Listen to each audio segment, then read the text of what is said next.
तो वहाँ सीता जी को रहने की व्यवस्था कर दी। और हम देखते हैं कि फलस्वरूप जो दोनों लव और कुश कितने बाहुबल वाले, कितने बुद्धि बल वाले, हाँ, सभी स्तर में आगे, ऐसे लड़के को सीता जी ने जन्म दिया। तो गर्भ धारण के पहले ही भगवान राम और माता सीता जी ने ये वन विचरण करके अपने शरीर को शुद्ध कर लिया था। तो वैसे ही जो भी संतान चाहते हैं और अच्छे संतान चाहते हैं, तो उनको ये जरूरी है कि गर्भ धारण के पहले अपना शरीर शुद्ध कर लिया जाए, जो माता बनने वाली है, जो पिता बनने वाले हैं, दोनों को। क्योंकि हम जानते हैं कि खेत, धरती जो है, ये जो अच्छी तरह से इसको तपाई नहीं गई है, तो अच्छा बीज भी बोया जाएगा तो भी फसल अच्छी नहीं मिलेगी। और यदि धरती अच्छी है, हाँ, तपाई हुई है, सब कुछ जो भी करना है, लेकिन बीज खराब है तो भी फसल अच्छी नहीं मिलेगी। तो अच्छी फसल के लिए चाहिए कि दोनों, हाँ, धरती और बीज ये शुद्ध होने चाहिए, तभी फसल अच्छी मिलती है। तो इसलिए बिफोर बर्थ, गर्भाधान के पहले जो माँ और पिता बनने वाले हैं, उनको राम और सीता की तरह सही भोजन अपनाना है। तो अब आपका सवाल का जवाब आपको मिल गया होगा कि 15 दिन की कोई बात ही नहीं है। मानव को जन्म से लेकर मौत तक, जैसे पशु पक्षी प्राणी अपना ही भोजन लेते हैं, वैसे हमें भी अपना ही भोजन जन्म से लेकर मौत तक लेना है। तभी हमारा जीवन सुखी रहेगा, आनंदित रहेगा, और मौत भी हंसते हंसते मिलेगी। तो ये हंसते हंसते मरना सीखो जो बताया, तो इसके लिए जरूरी है। तो ये यहाँ 15 दिन 20 दिन ऐसा कुछ गिनती करने की जरूरत नहीं है। माँ है, बाप है, कोई भी है, सभी के लिए एक ही नियम है, क्योंकि सभी का मानव देह है और जो ये बातें हम करते हैं मानव देह के लिए है। तो यहाँ न कोई बच्चा है, न कोई जवान है, न कोई वृद्ध है, न कोई स्त्री है, न कोई पुरुष है, न कोई संसारी है या न कोई सन्यासी भी है। हाँ, जिसका मानव का देह है, इसके लिए सभी बातें हैं।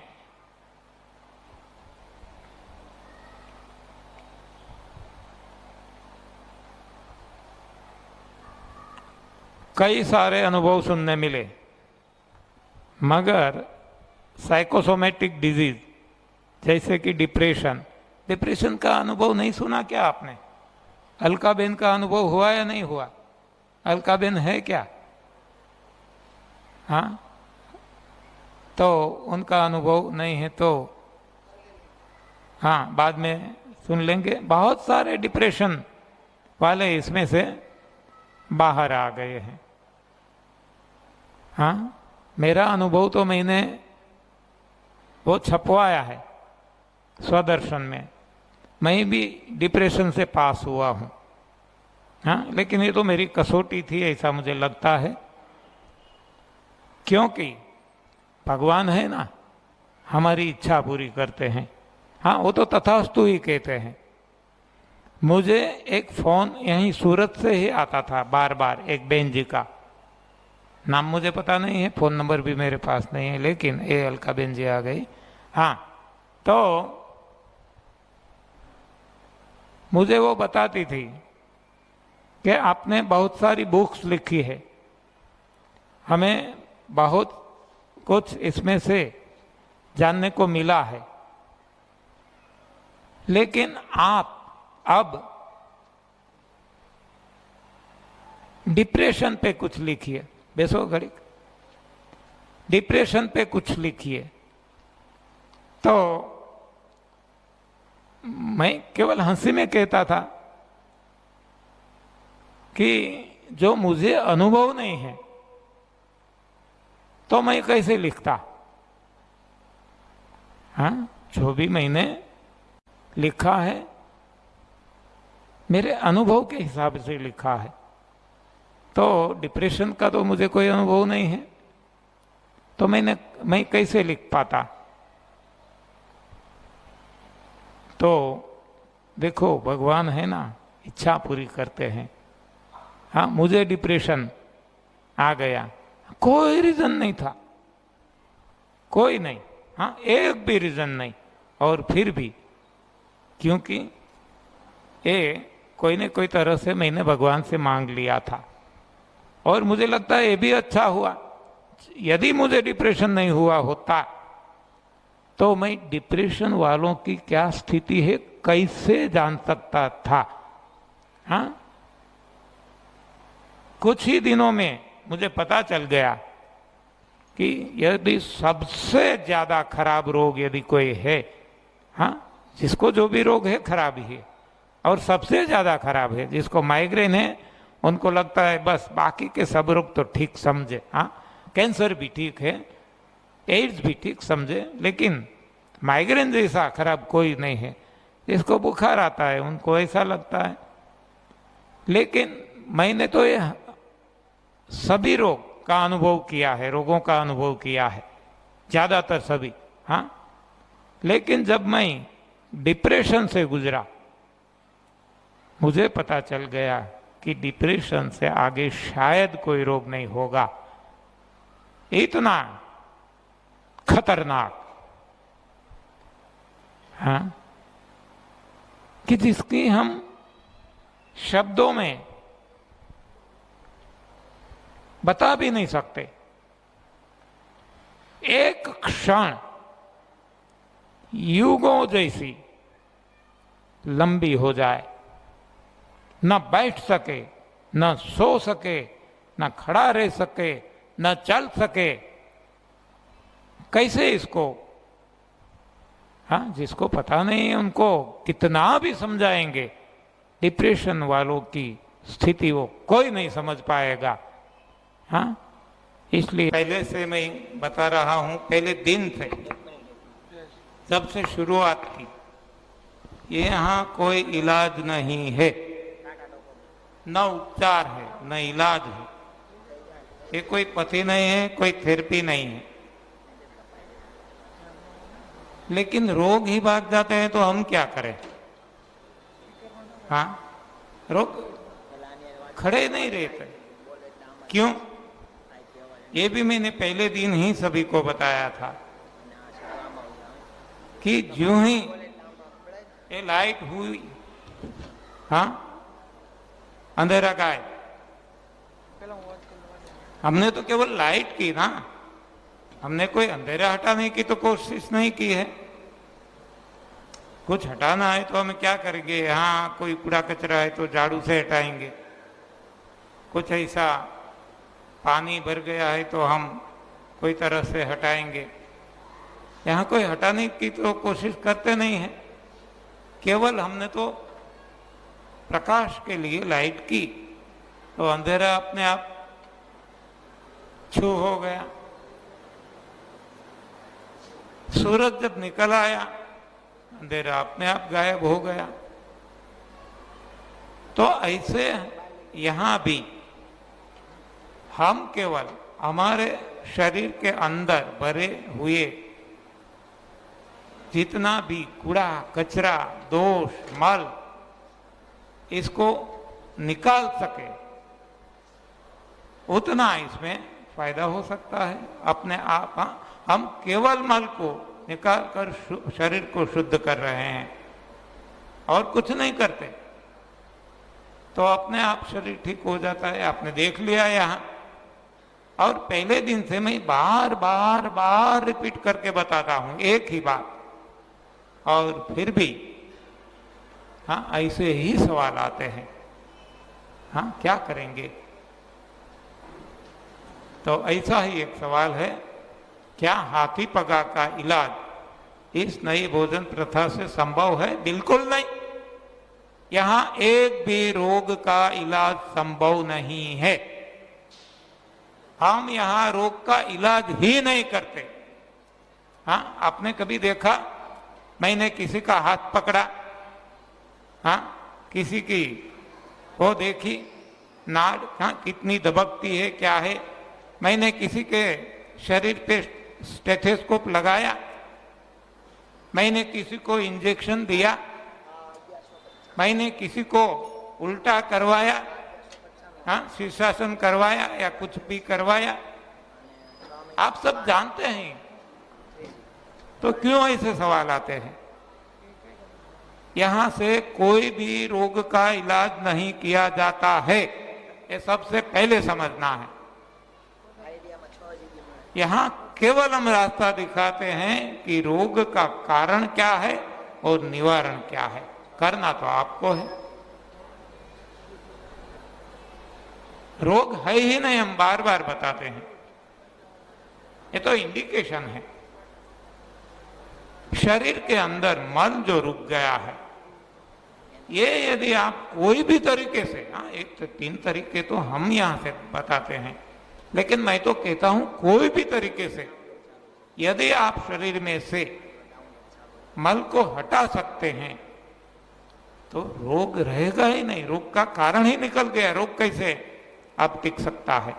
हाँ अब अंधेरा नहीं रह सकता क्योंकि प्रकाश हो गया। अब शरीर स्वच्छ हो गया, गंदा है तो रोगिष्ट है, अब तो गंदगी ही निकल गई।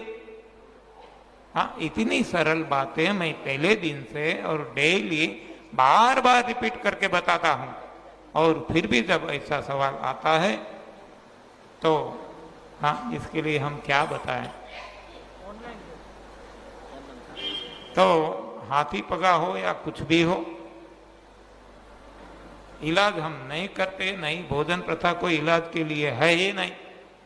लेकिन हाथी पगा भी जिसने सही ढंग से किया है उनके भी खत्म हो गए हैं, निकल गए हैं।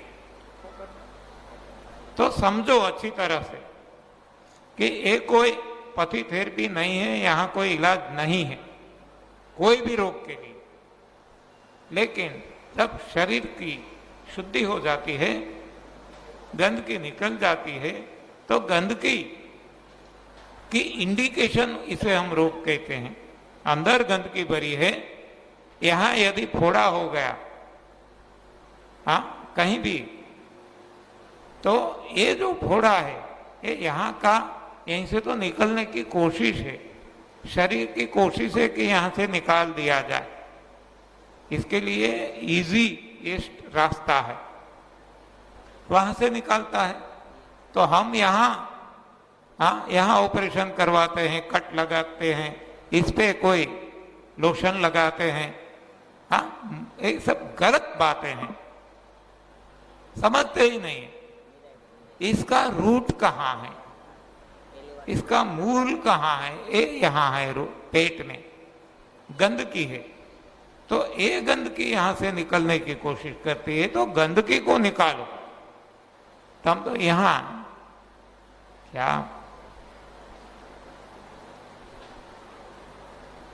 एक भाई थे नाम हेमंत भाई, એમની બંને કિડની ફેલ થઈ ગઈ છે, હવે હાડકા બી નરમ થઈ ગયા છે, હાડકાનો માવો ઓછો થવા માંડ્યો છે। આ વસ્તુ સારું થઈ શકે, 30 વર્ષની ઉંમર છે, સારું થઈ શકે? હા ઘરે તો થાય, હા એને કરવાનું, અમે તો તમને બતાવી દીધું। અને કેટલે અંશે કરે છે એક, અને કેટલે અંશે એ અંદર ખતમ થઈ ગયું છે બે, એના પ્રમાણે ફાયદો થઈ શકે. એક કોઈ 12 હાથ છે ઘરનું લાકડાનું, હવે એમાં ઉદય લાગી ગઈ, ઉદય આપણને ખબર, બહાર ખબર નહીં પડે, અને અંદર એટલું કોરી ખાધું હોય કે જ્યાં આડો ત્યાં પોપડા પડે. હા, તો એવું જો લાકડું અંદરથી ખવાઈ ગયું હોય તેમાં પછી સારું થાય નહીં, પછી આશા ના રખાય. પણ છતાંય હું કહું, અંદર ભગવાન બેઠો છે, ભગવાન પર ભરોસો રાખી અને જો પ્રયાસ કરવામાં આવે તો ભગવાન માટે કંઈ અસંભવ નથી. આ જે આખું હાડમાંસ લોહીનું ખોખું બનાવ્યું છે, તો એને આપણે જો એને મોકો આપીએ તો એને ફરીથી રિનોવેટ એ કરી શકે, પણ મોકો આપવો જોઈએ. હા, એને માટે જે આપણે વારંવાર કહીએ નિર્જળા ઉપવાસ, એનીમાં આવો રસ, હા, સફાઈ અંદરની, અને શરીરને પોતાને અથવા તો અંદર બેઠેલા ભગવાનને કામ કરવાનો મોકો આપવા માટે નિર્જળા ઉપવાસ ખૂબ જ અગત્યના છે દરેક બાબતમાં. તો એ સમજણપૂર્વક અને ભગવાન ઉપર ભરોસો રાખી અને કોઈ પણ વ્યક્તિ કોઈ પણ સ્થિતિ હોય અને જો આ પ્રયાસ કરશે તો અમે તો ચમત્કાર જોયા છે असंख्य. हमारी पास किस्सा जेवा आवे छे. हाँ, हमारे पास डायरेक्ट कोई नहीं आते. जब डॉक्टर मना कर देते हैं, डॉक्टर हाथ ऊंचे कर देते हैं कि अब आप घर ले जाइए, जो भी करना था हमने कर दिया, अब हमारे बस में नहीं है, आप सेवा कीजिए, अभी ये 2-5 दिन के, या तो जब तक मौत ना आए तब तक के ये मेहमान है, ऐसा करके बाद में हमारे पास लोग आते हैं. हाँ, इसके पहले तो कोई आते ही नहीं है, और ऐसे लोग भी अच्छे हो जाते हैं. हाँ, तो और क्या हम बताएं आपको.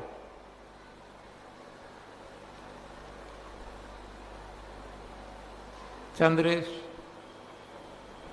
चंद्रेश चंद्रेश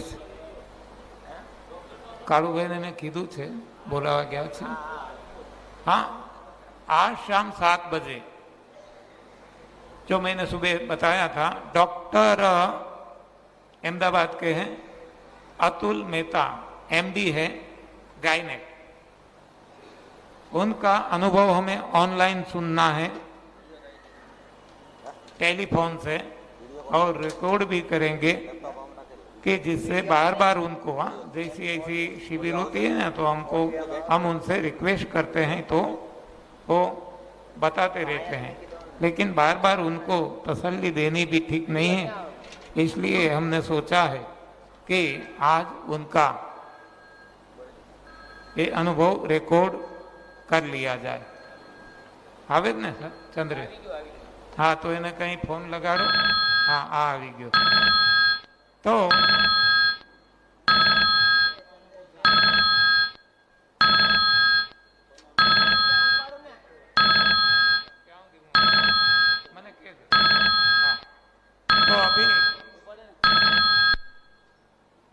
अभी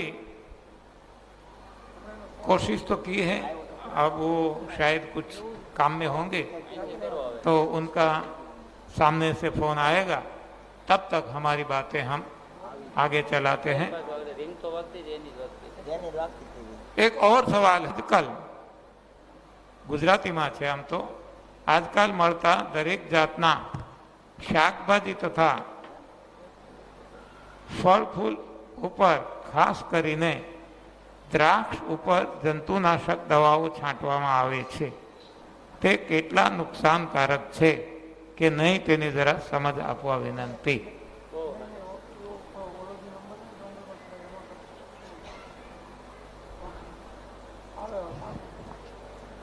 हाँ, तो ये सवाल का जवाब हम लेंगे.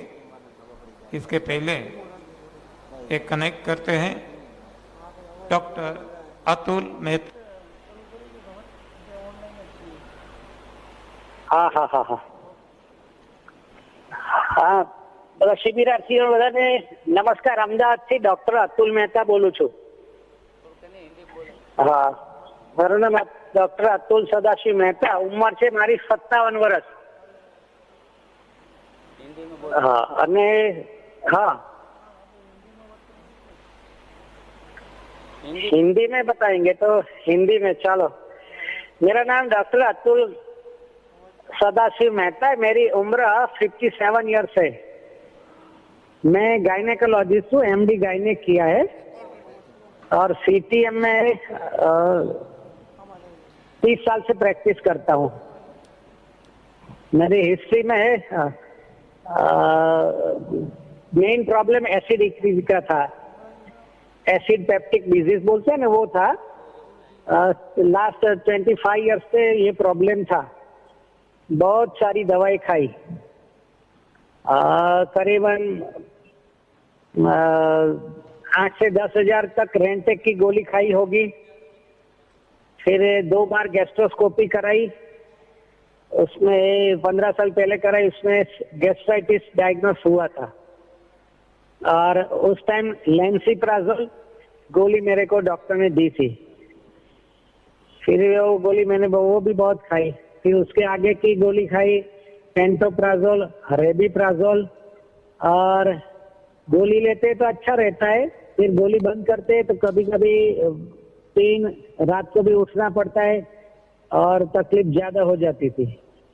लेकिन गोली से कंप्लीट अच्छा नहीं हुआ. डोज बढ़ता ही जा रहा था. करीबन वो भी 4-5 हजार लेंसीप्राजोल, रेबीप्राजोल, ये लास्ट 20 ईयर्स में. और लास्ट 5 ईयर्स, बिफोर 5 ईयर्स फिर से गैस्ट्रोस्कोपी कराई तो उसमें सीवियर गैस्ट्राइटिस आया था. और रीजन तो मेरे को मालूम था क्योंकि हरी वरी एंड करी तीनों गैस्ट्राइटिस करते ही है. डिलीवरी की लाइन है तो रात को उठना पड़ता है, स्ट्रेस होता है, स्ट्रेन होता है. और तीसरी बात करी, खाने की भी अच्छी, कोई चाय कॉफी नाश्ता ड्रिंक्स सॉफ्ट ड्रिंक्स चालू ही रहता है. खाते ही रहते और काम करते रहते. और उजागरा भी होता है. उसकी वजह से ये सब हो रहा था. लेकिन ये डिजीज तो अच्छा होना चाहिए लेकिन हुआ नहीं. फिर आयुर्वेद की भी दवा, फाकी वगैरह वो बहुत ट्राई किया. होम्योपैथी की दवा भी ट्राई किया. फिर उससे भी कोई कामयाबी, सफलता नहीं मिली. फिर 2012 में चौहान साहब की बात सुनी और ये नवी भोजन प्रथा का ट्राई किया है. 7 दिन में वहाँ गांधीनगर प्रेक्षा ध्यान केंद्र में चौहान साहब के साथ में रहा. सब लेक्चर सुने और एनिमा नवी भोजन प्रथा का ट्राई किया और तब से काफी अच्छा है. और लास्ट गोली वो शिविर के अगले दिन लेनी पड़ी थी. तब से आज तक एक भी गोली खाई नहीं है. मेरी गैस्ट्राइटिस, एसिडिटी कंप्लीट अच्छी हो गई है. कोई तकलीफ नहीं है. लेकिन वो पता चला कि ये खाने की वजह से ही होता है. अपने जो खा रहे हैं वो गलत खा रहे हैं. और ये सब चौहान साहब की बात सुनने के बाद पता चला कि सही क्या खाना चाहिए.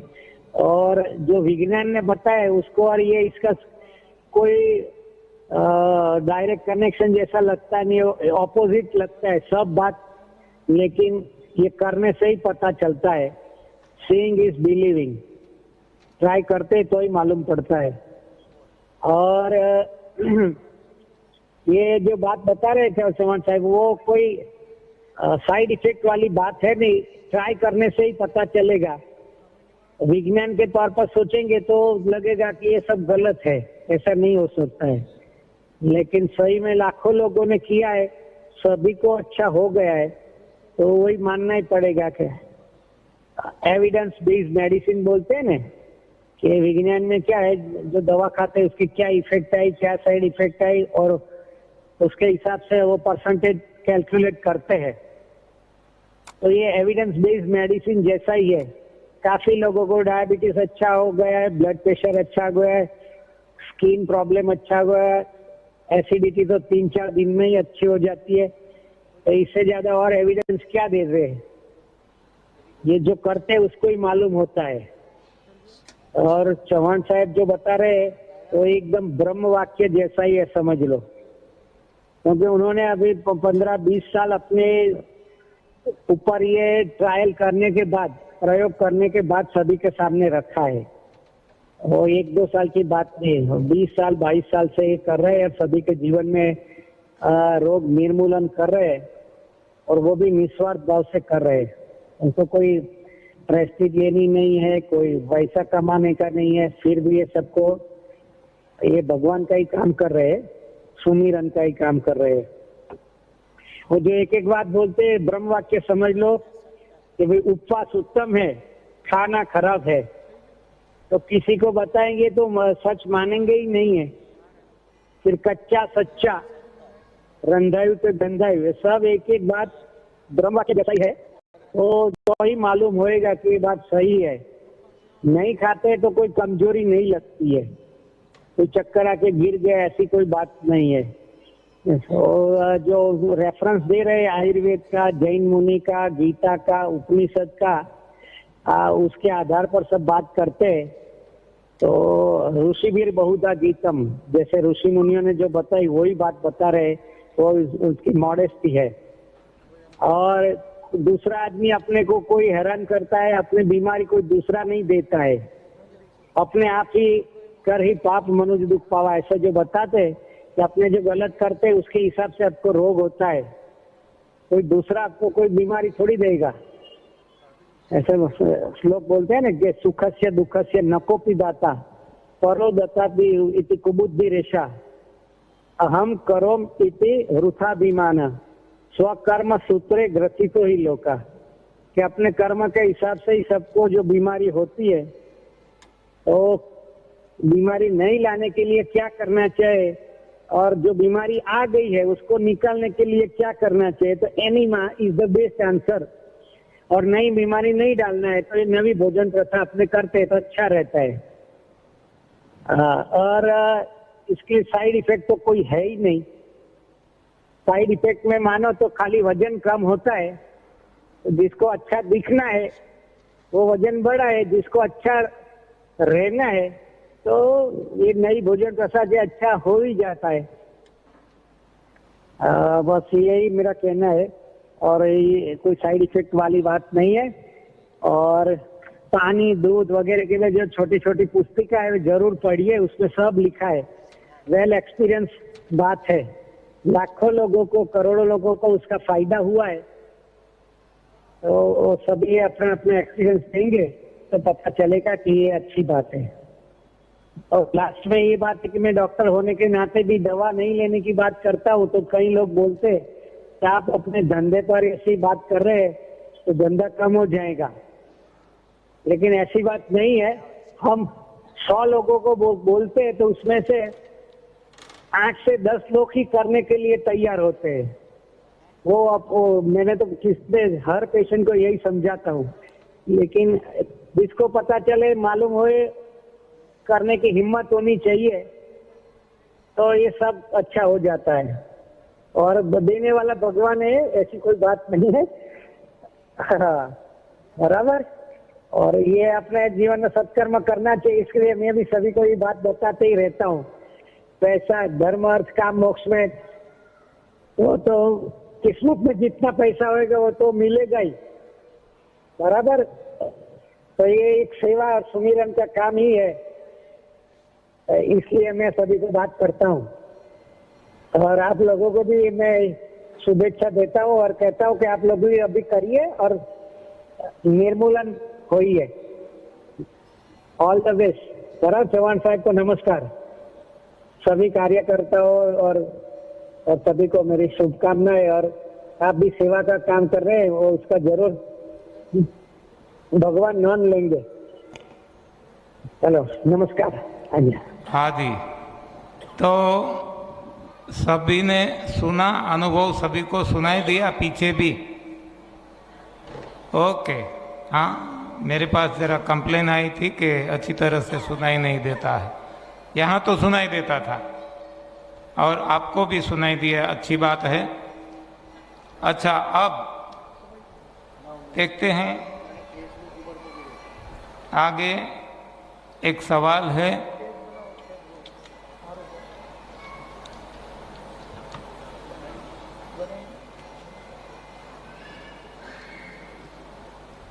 આજકાલ મળતા દરેક જાતના શાકભાજી તથા ફ્રૂટ એટલે ફળ ફૂલ ઉપર ખાસ કરીને દ્રાક્ષ ઉપર જંતુનાશક દવાઓ છાંટવામાં આવે છે. તે કેટલા નુકસાનકારક છે કે નહીં તેની જરા સમજ આપવા विनंती. हाँ, सवाल ऐसा है कि जो आजकल बाजार में मिलता है खाने की हर कोई चीज, फल सब्जी सलाद जो भी मिलता है, तो इसमें कीटनाशक दवा पेस्टिसाइड का छंटकाव किया जाता है जो जहर है. तो ये कहाँ तक नुकसान करने वाला है, ऐसा सवाल आया है. मैं अपनी ओर से ये भी कहता हूँ कि आपने तो केवल कीटनाशक दवा की ही बात की है, लेकिन आजकल जो भी मिलता है इसमें केमिकल्स भी यूज करते हैं. हाँ, केले हैं, लौकी है, कोई भी है, इंजेक्शन दिए जाते हैं. हाँ, कौन देते हैं? किसान.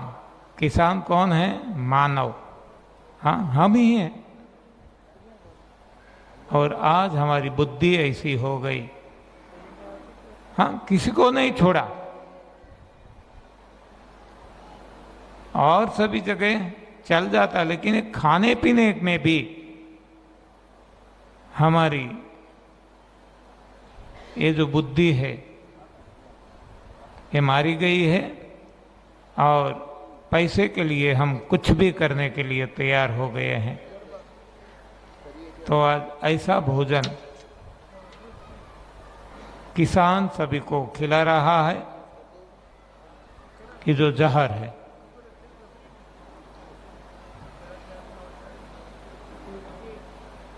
सामने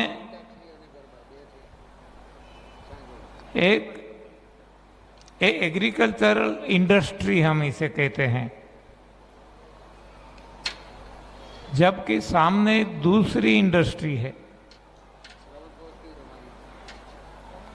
जो डायरेक्ट जहर ही पैदा करती है, हाँ, हमें खिलाने के लिए.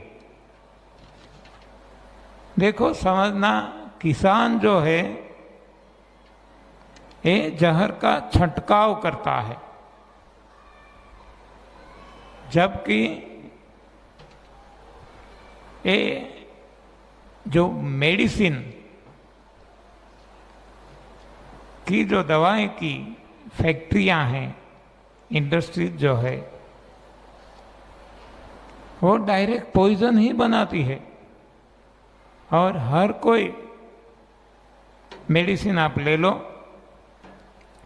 इसमें छपा हुआ होता है पॉइजन. आगे भी लिखते हैं keep out of reach of children. क्यों? कि जहर है, यदि बच्चा खा जाएगा तो गंभीर नुकसान भी हो सकता है, वहां तक की मौत भी हो सकती है. तो ये जो है डायरेक्ट जहर है.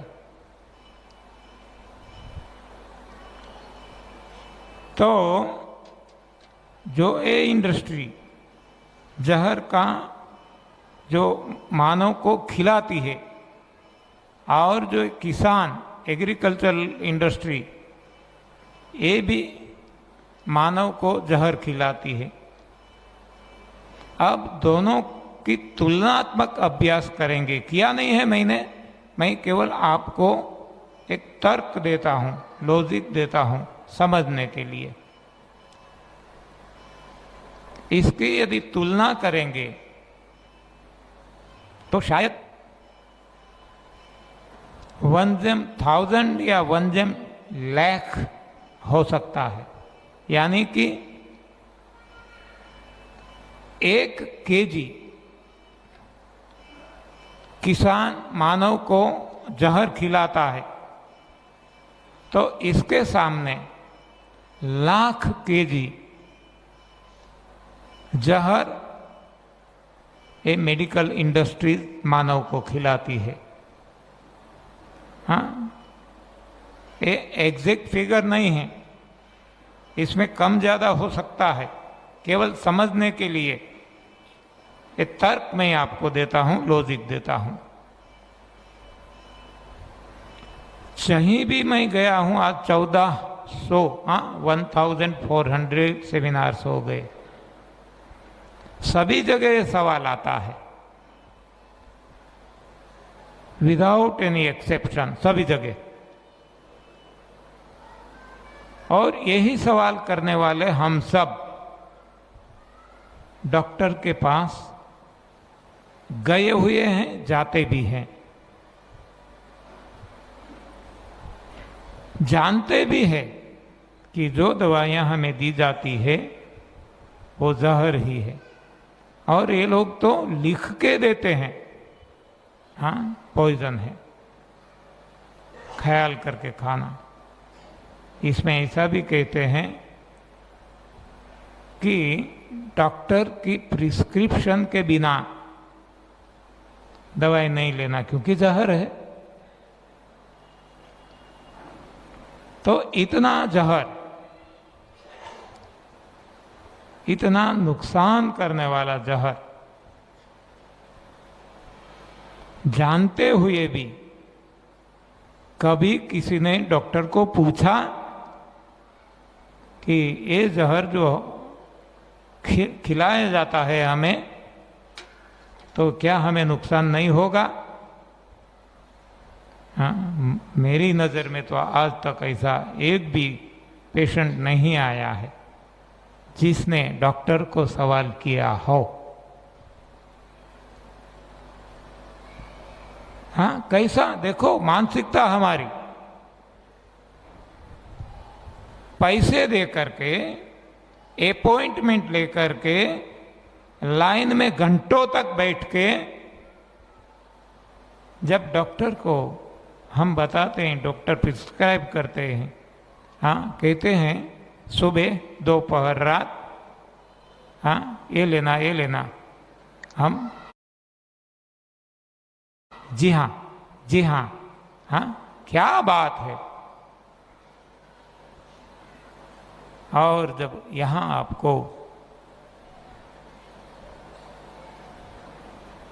एक्सपेरिमेंटेड बताते हैं, हाँ देखो वहां एक्सपेरिमेंटेड नहीं है, हमने खुद अपनी जात पे अनुभव करके ये सब कुछ निकाला है और सभी को बताते हैं।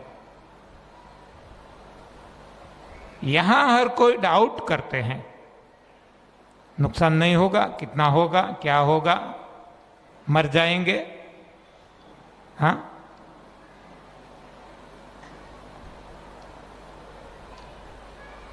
लाख गुना खाते हैं जहरीला, वहां सवाल नहीं है। और यहां केवल हाँ लाख, वहां भाग, वहां शंकाएं हैं। क्यों? विश्वास का अभाव। वहां विश्वास है डॉक्टर पे, विज्ञान पे, यहां विश्वास नहीं है भगवान पे। नहीं तो ऐसे सवाल कभी नहीं आते।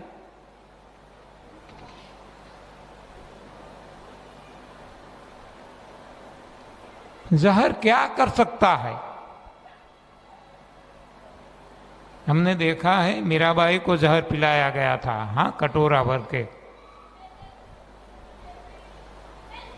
और जानते हुए भी मीराबाई ने जहर पिया था, लेकिन कुछ भी नहीं हुआ। क्यों नहीं हुआ? रक्षा करने वाला वहां भगवान था।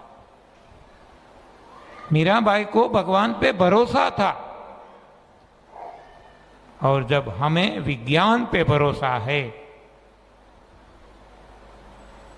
इसलिए ये सारी समस्याएं हैं। तो इसका समाधान करने के लिए, क्योंकि हमारे पास ही आता है सवाल जितने आते हैं, ये जो ग्रेप की सेमिनार हमने शुरू की, इसके पीछे भी ये 1400 सेमिनार्स के अनुभव या तो ऐसे सवाल इसके पीछे पड़े हुए हैं। जहीं भी जाए लोग बस यही सवाल करते हैं। तो हम चले गए नासिक। देखो, जहां ये अंगूर पकाई जाती है किसानों द्वारा, और नासिक में भी कोई ऐसे स्थान पे नहीं रहे थे, डायरेक्ट फील्ड में, खेत में। हाँ, इसके नीचे ही जहां ये पौधे थे ग्रेप के, द्राक्ष के, अंगूर के, इसके नीचे ही हमने सेमिनार किया।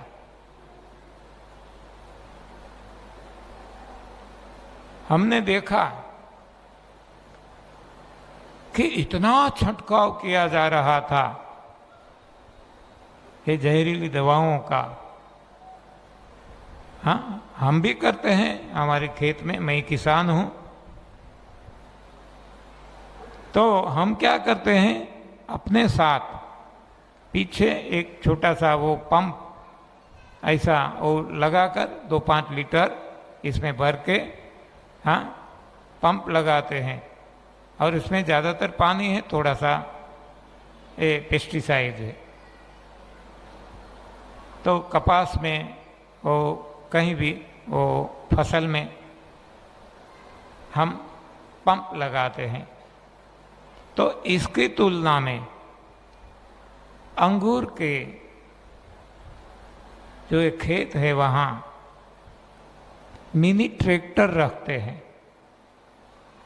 और ऐसी तरह से वो लगाते हैं पौधे के बीच में से ट्रैक्टर, हाँ, वो घूम सके। दवाई, इतनी दवाई, क्योंकि वो पंप से कभी वो पहुंच ही नहीं सकते इतनी क्वांटिटी में। दूर से हम देखें तो हमें ऐसा लगे कि बादल छा गया है यहाँ। नजदीक जाए तब पता चले कि यहाँ तो ट्रैक्टर से दवाई का छंटकाव किया जा रहा है, बादल नहीं है, इतनी दवाई। तब हमने वहां, हाँ, 50 शायद आदमी थे, इसमें इन लोग ज्यादातर थे उधर, ये महेंद्र भाई कोराट, हाँ, कालू भाई आदि। तो हमने डायरेक्ट अंगूर तोड़ना शुरू किया। तो वहां जो थे, हमें हाथ जोड़ के वो प्रार्थना करने लगे कि आपको जितनी अंगूर खानी है आप खा सकते हैं, हमें खुशी होगी, आप हमारे मेहमान हैं। लेकिन इस पे तो दवाई का छंटकाव किया है अभी भी। हाँ, 2 दिन के बाद आप इसको अच्छी तरह से धो के, क्योंकि तब तक हवा में सूख जाएगा, बाद में धोकर बाद में खाइए। अभी तो ज़्यादा से ज़्यादा प्रभाव दवा का इस पे होगा। तब हमने उनको बताया कि हम इसीलिए तो आए हैं, खुद पे प्रयोग करने के लिए। हमें देखना है कि इसका कैसा असर होता है, कितना होता है। तो सभी, हाँ, वैसे तो 100 उस वक्त थे, लेकिन 50 के करीब आए थे लोग। सभी ने अंगूर खाई, टेस्ट नहीं की, खाई, पेट भर के खाई। हाँ, किसने 1 किलो, किसने 2 किलो, हाँ जितनी भी, बिना धोए बिना साफ किए। वो तो थर थर ध्रुज रहे थे। हाँ, आपको कुछ हो जाएगा, हम क्या जवाब देंगे। हमने बताया कुछ भी आपको चिंता करने की आवश्यकता नहीं है, आप देखो। वो बताते थे कि हम आज कई सालों से ये अंगूर पकाते हैं, लेकिन इसमें से एक भी दाना, देखो टन बंद वो बेचते हैं बाजार में, लेकिन जो मालिक थे खेत के वो बताते थे एक दाना भी हमारे घर में खाया नहीं जाता। क्यों डरते हैं, इतनी दवाइयां कैसे खाया जाए, खुद दवाई डालते हैं। तब हमने उनको बताया आपका ये डर दूर करने के लिए, समाज का डर दूर करने के लिए हम खुद पे प्रयोग करने आए हैं। हमने गौर से खाया और उन्होंने देखा। हाँ, उस वक्त शायद 1 वीक सेमिनार था, मुझे याद नहीं है, 8 दिन थे 10 दिन थे, लेकिन ऐसे ही यहाँ तो सुबह हम हरी पत्तियों का जूस भी इस सेमिनार से शुरू किया है, अनुभव के आधार पे। बाकी नहीं देते थे, सुबह से लेकर रात तक जितने भी दिन केवल अंगूर, इसके अलावा कुछ भी नहीं। तो ऐसी डायरेक्ट दवाई का छंटकाव किया हुआ। हाँ, क्योंकि हमें तो प्रयोग करना है ना खुद पे, तो हमें कुछ भी नहीं हुआ। इसलिए हमारा हौसला बढ़ा, इसलिए हम सारे समाज को आज कह सकते हैं ऊंची आवाज से कि बिल्कुल डरिए नहीं, डरने की कोई बात ही नहीं है, कुछ भी होने वाला नहीं है। खराब है, अच्छा नहीं है,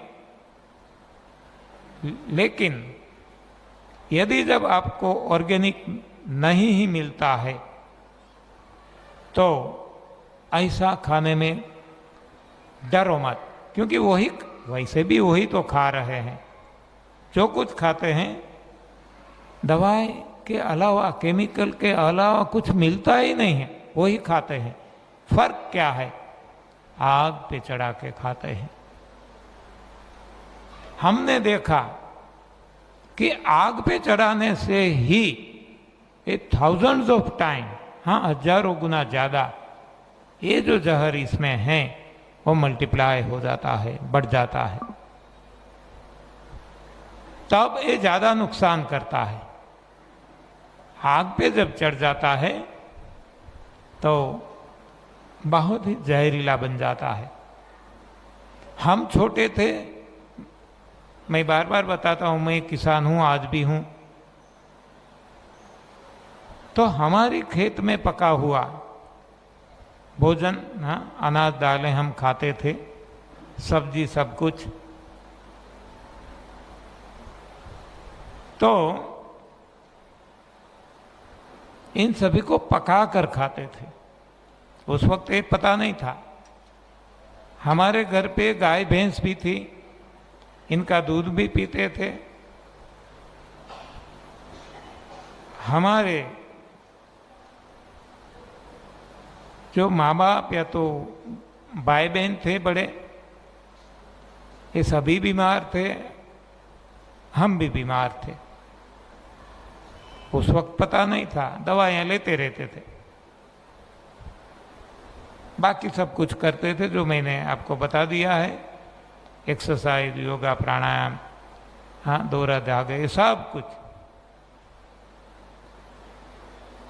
लेकिन फायदा नहीं होता था। मेरा कहना यह है कि उस वक्त जहरीला भोजन नहीं था, मिलता ही नहीं था। ऐसी कीटनाशक दवाएं उस वक्त थी ही नहीं। उस वक्त ऐसे केमिकल वाले खाद या केमिकल ये इंजेक्शन देना सब कुछ, हाँ ये तो कुछ सालों से आया है, शायद 25-30 साल होंगे जितने भी। लेकिन ये जो मैं आपको बात करता हूँ बिफोर 60 ईयर्स, तब ऐसा कुछ नहीं था। और फिर भी बीमार थे, हम भी बीमार थे, सारा समाज बीमार था। तो इसका कारण ये है कि चाहे शुद्ध भोजन, यानी कि पदार्थ हमने बनाए हैं बिना पेस्टिसाइड, बिना कीटनाशक, बिना केमिकल, लेकिन आग पे चढ़ने से वो इतना जहरीला बन जाता है कि इससे नाना प्रकार के रोग होते हैं। जबकि आज हम आपके सामने 23 साल से वही खाते हैं जो बाजार में मिलता है। हम अपना तो कहीं से लाते नहीं हैं। तो कीटनाशक दवाई वाला, केमिकल वाला भोजन, लेकिन यदि अपक्व है तो ये कई गुना ज्यादा अच्छा है, फायदा कारक है। जो शुद्ध जिसे हम कहते हैं, ऑर्गेनिक कहते हैं, ऐसा भोजन लेकिन आग पे चढ़ गया है। तो आग पे चढ़ा हुआ सही खाना या तो ऑर्गेनिक भी ज्यादा खतरनाक है ये दवाई वाला जो केमिकल वाला जो भोजन है इसकी तुलना में। तो डरना नहीं है, समझना है, खुद पे प्रयोग करना है। हमने किया है, और 1-2 दिन के लिए नहीं, 23 साल से किया है। इतना ही नहीं, 1-2-5 ने नहीं किया तो ये अपवाद कहलाता। लेकिन सारी सृष्टि में आज लोग कर रहे हैं, हजारों नहीं, लाखों नहीं, करोड़ों। तो अब ये प्रूवन है, सेल्फ एक्सपेरिमेंटेड है।